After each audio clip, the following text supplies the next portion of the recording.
चौधरी को अर्पण पुष्पांजलि अर्पित कर आदरणीय मुख्य अतिथि जी मंच पर विराजमान हों।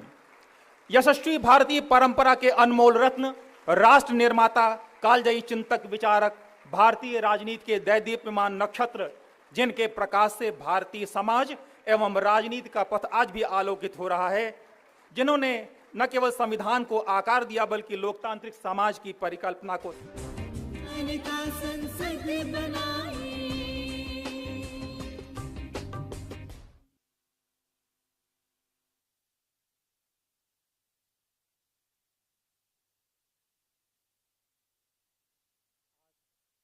आज इस मंच को सुशोभित कर रहे हैं हमारे मुख्य अतिथि, उत्तर प्रदेश की जनता के प्रिय नेता, प्रदेश के यशस्वी, कर्मठ एवं दूरदर्शी नेतृत्वकर्ता, सुशासन एवं विकास के प्रतीक, प्रदेश के यशस्वी मुख्यमंत्री माननीय श्री योगी आदित्यनाथ जी, जो अपने दूरदर्शी विचारों और शाली छात्रों को सम्मानित करें। उद्यमिता के क्षेत्र में श्री कमलेश कुमार जी आकर तन मन रोमांचित है। आपका हार्दिक स्वागत है श्रीमान।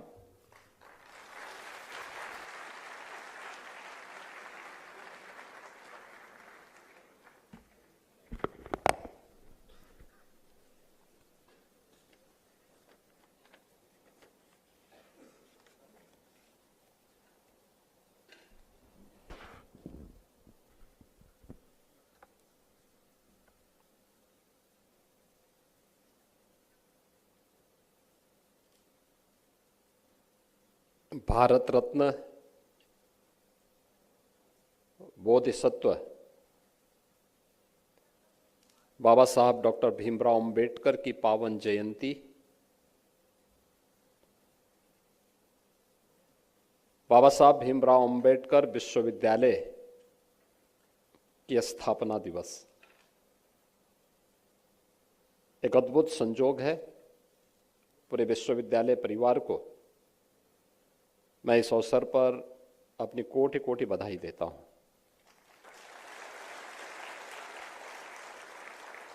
आज के इस समारोह के अध्यक्ष और विश्वविद्यालय के कुलपति प्रोफेसर राजकुमार मित्तल जी,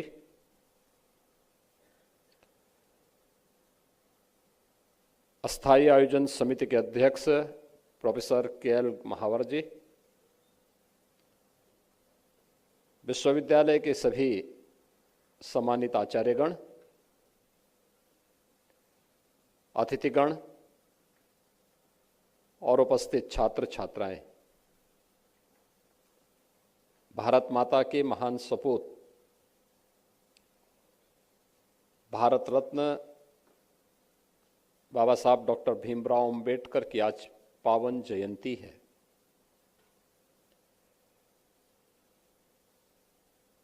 बाबा साहब डॉक्टर भीमराव अंबेडकर के बारे में अगर जानना है तो उनका एक वाक्य ही उन्हें समझने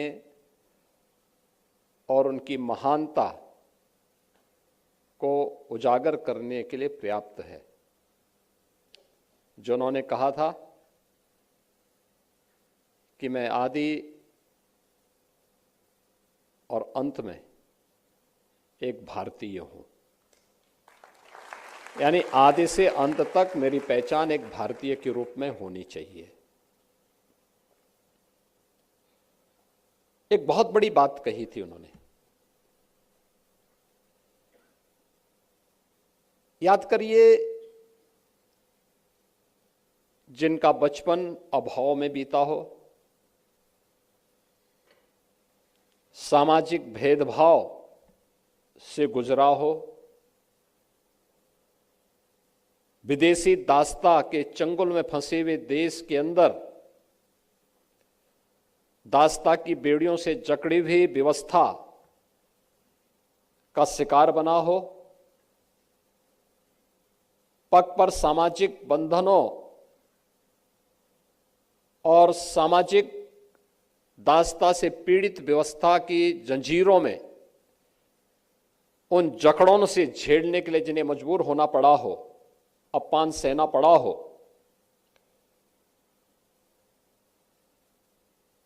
उन्होंने न केवल अपनी शिक्षा देश के अंदर बल्कि उच्च शिक्षा के लिए और देश के संभवतः बिरले उन लोगों में से जिन्होंने दुनिया की उच्चतम डिग्री हासिल की, उनमें एक नाम है डॉक्टर भीमराव अंबेडकर जी का।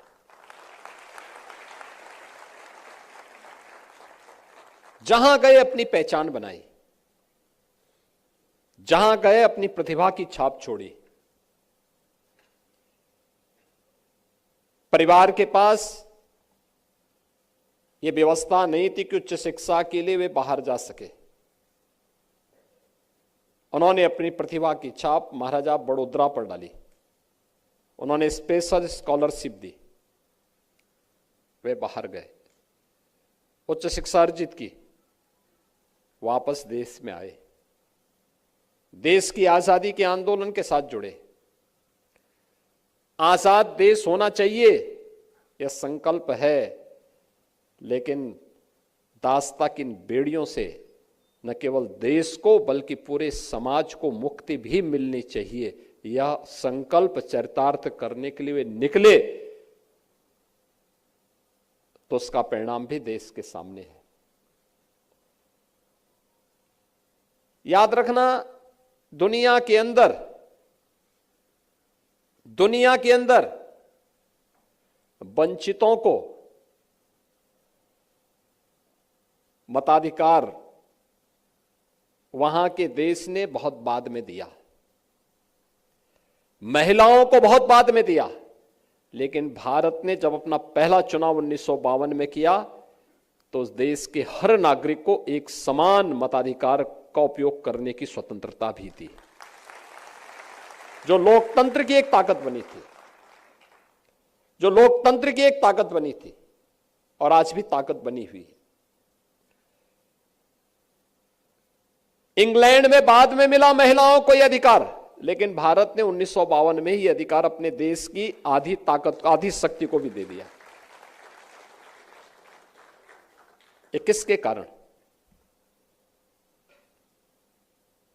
डॉक्टर भीमराव अंबेडकर जी के कारण,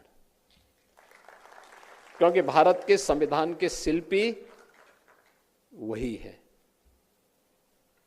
और यह वर्ष अत्यंत महत्वपूर्ण है जब हमने 26 जनवरी 2025 को देश के संविधान के अमृत महोत्सव के कार्यक्रम को पूरी भव्यता के साथ संपन्न किया। यानी 75 वर्ष की शानदार यात्रा को संपन्न करने के उपरांत देश के संविधान के महत्व को आम जनमानस को बता सकें कि संविधान अगर हमें अधिकार देता है तो अधिकारों की रक्षा तभी होती है जब हम अपने कर्तव्यों का एहसास भी करें। हमेशा से कर्तव्य और अधिकारों में एक द्वंद्व चलता रहा है। जब भी ये द्वंद्व चलेगा कल्याण नहीं होगा। हमें एहसास करना पड़ेगा कि अधिकार चाहिए तो उससे पहले हमारे कर्तव्य भी कुछ होंगे। उन कर्तव्यों का निर्वहन करने की प्रेरणा बाबा साहब भीमराव अंबेडकर का यह संविधान भी हमें प्रदान करता है।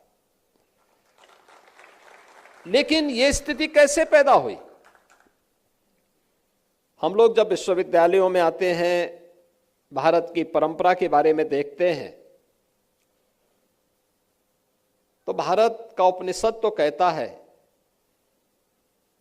कि आनो भद्रा कर्तो यंतो विश्वत,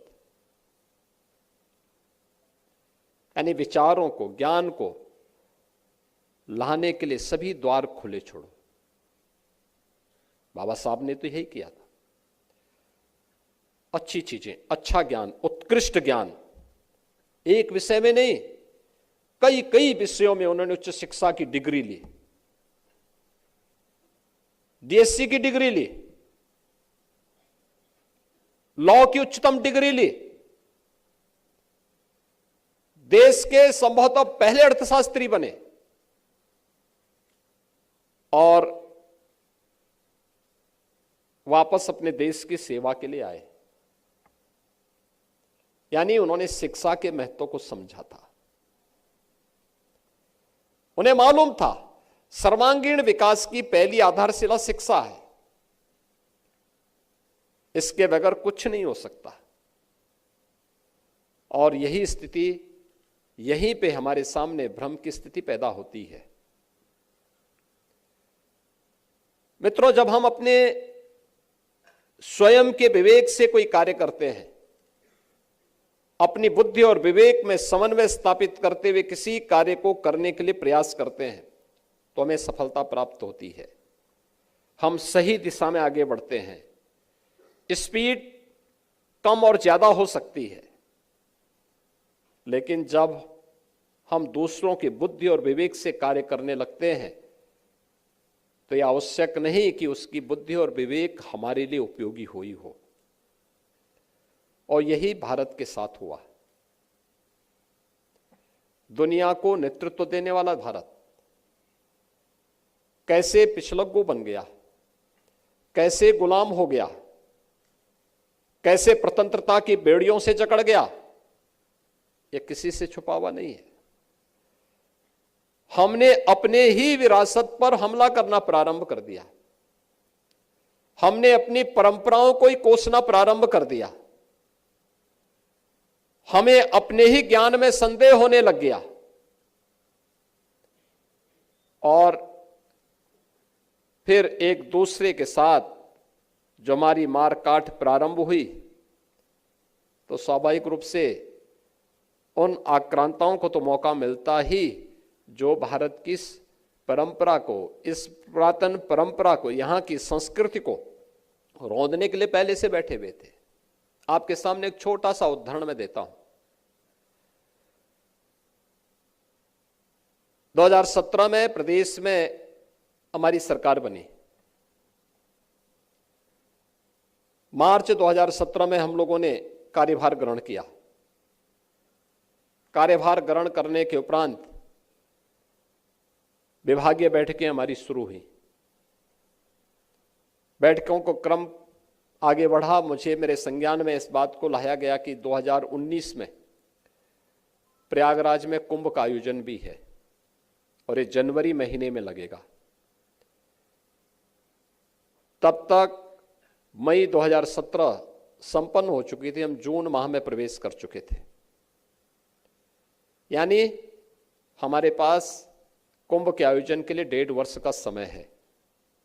कुंभ का आयोजन कैसे होना चाहिए, क्या होना चाहिए, मैं इसके बारे में आदरणीय प्रधानमंत्री जी के पास गया। मैंने उनसे कहा मैं मार्गदर्शन ले लें।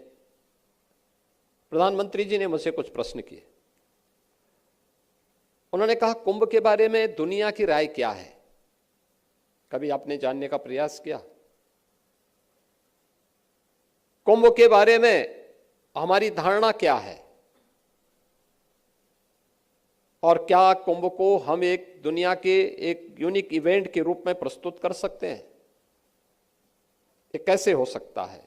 ये जो धारणा दुनिया की है, इस धारणा को कैसे आप बदल सकते हैं? दुनिया के तमाम लेखकों के कुंभ के बारे में जो कुछ उन्होंने लिखा था, इसको हम लोगों ने मंगवाया, देखा। जो कुछ भी उपलब्ध था डिजिटल प्लेटफॉर्म पर भी उसको देखने का प्रयास किया। तो मैंने देखा दोनों दुनिया के ज्यादातर लोग कुंभ के बारे में क्या धारणा, उसके आध्यात्मिक और सांस्कृतिक पक्ष को कम, कुंभ को गंदगी का, भगदड़ का, अव्यवस्था का, सामाजिक भेदभाव का, और न जाने किन किन नए नए शब्दावलियों का उपयोग करते हुए उन्होंने कुंभ के बारे में लिखा था। यानी एक